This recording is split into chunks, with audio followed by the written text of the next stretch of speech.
I want to focus in on the underlying issue in this bill, the central issue of the bill itself, i.e. the ban on fur farming. 2 points I would make in relation to that. One, that there needs to be a just transition for workers who engaged in these industries that have to be shut down, that we've been campaigning for a long time to shut down. And that is not just the issue of redundancy payments, it's also the question of alternative employment, retraining, just as we would say in terms of fossil fuel workers who are going to lose their jobs in the context of a just and rapid transition. It's essential there that ordinary workers don't lose out as a result of doing the right thing in terms of animal rights. And the second point I would make is that this is a victory of campaigning.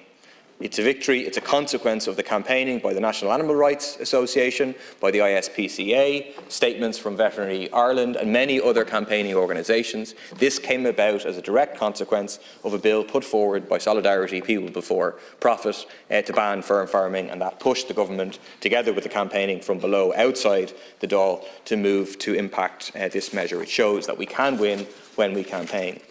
So that brings me to the next point, which is that the next emerging issue here in terms of animal rights in this country is going to be the bill which will be moved at second stage in next year to ban hair coursing, to ban this cruel practice which leads to unnecessary tens of deaths of hares every year, unnecessary injuries, mauling, etc., of hundreds of hares every year, when hair coursing is taking place. A practice which has no support in the public. 77% of people agree with banning it.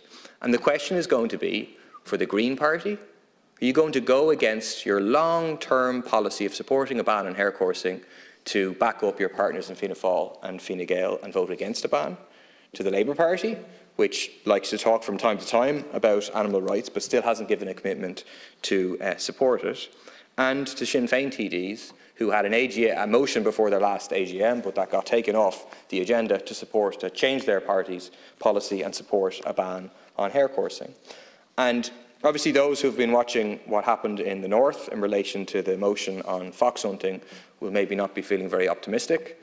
The attempt to ride 2 horses at once, I thought, reached its zenith with Deputy Carthy's appearance on the radio, where he attempted to say that they were opposed to a ban on fox hunting because of biodiversity, which makes no sense whatsoever.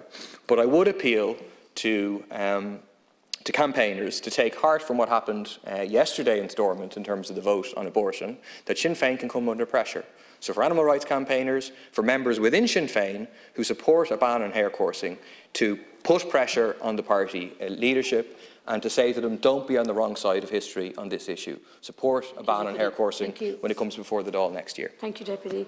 Next now we have the